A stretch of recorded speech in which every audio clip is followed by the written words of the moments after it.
Happy New Year, everyone! It's already 2026, and this is going to be the first weekly update of the new year. Now, for me, this was one of those reading weeks where nothing was fast, nothing was flashy, but everything felt important. And those are often the weeks that quietly change how I think about books. It wasn't a big reading week in terms of quantity, but it was a very satisfying one. So let's talk about what I finished, what I'm currently reading, and what's coming up next. So I finished Stratagem by Yoshiki Tanaka, which is the fourth book in the Legend of the Galactic Hero series. And overall, this was a really solid read for me. A great way to end the year. Now, this is not a fast book, and it's not trying to be. It's much more interested in planning, strategy, and long-term consequences than in action or spectacle. It's the same with the rest of the books in this series. And what I appreciated most is how much the book trusts the reader. It doesn't constantly stop to explain why something is important. Sometimes you read a scene and think, okay, that was interesting, and only later do you realize how much groundwork was being laid. I also liked how restrained the characters are. They're not emotionally dramatic, but they feel intelligent and believable within the world of the story. You get a sense of who they are through the choices they make, rather than through big speeches or inner monologues. For me, Stratagem was the kind of book I was happy to take my time with. It's thoughtful, measured, and confident in what it's doing. And I'm glad I finally got around to finishing it. And after finishing Stratagem, I started The Return of the King, continuing my reread of The Lord of the Rings, with the online group read during January.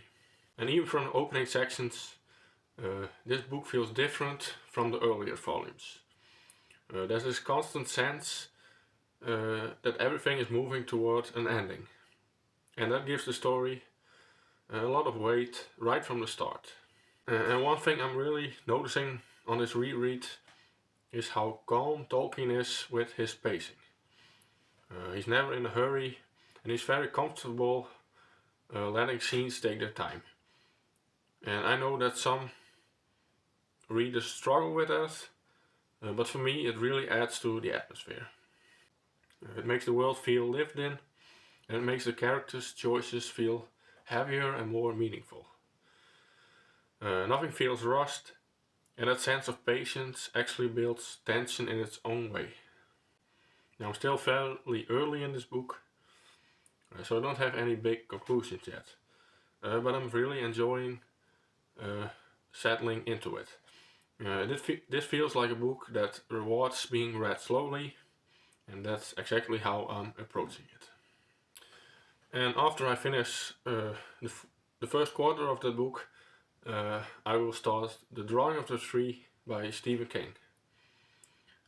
This is the second book in the Dark Tower series.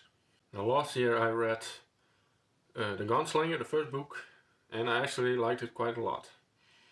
It was one of my favorite reads last year. I really enjoyed the atmosphere and the strange, almost dreamlike tone, and the way it feels more like a myth than a conventional fantasy story. At the same time, it's a very focused book, mostly centered on Roland, so I'm curious to see how the series expands from here.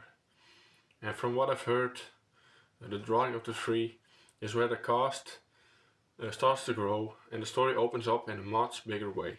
I'm especially interested to see how King builds on what I already liked about The Gunslinger while adding more character dynamics and momentum.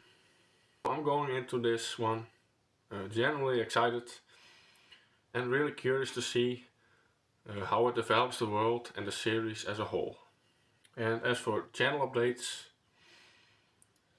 last week I made my top 10 favorite books I read last year, and it was a very fun video to make, and I thought there were quite a few surprising books in there, and overall it turned out to be a very diverse list.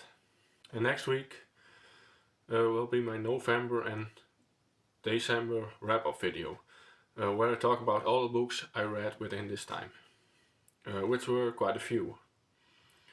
And last year I did these wrap-ups every 2 months, but starting this year, from January, I plan to do them every month.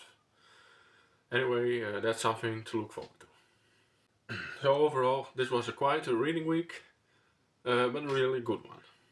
And as always, I'd love to hear what you've been reading this week, starting the new year, or if you've had experiences where slower books ended up being more rewarding than you expected. Thanks for watching, and I'll see you in the next weekly update.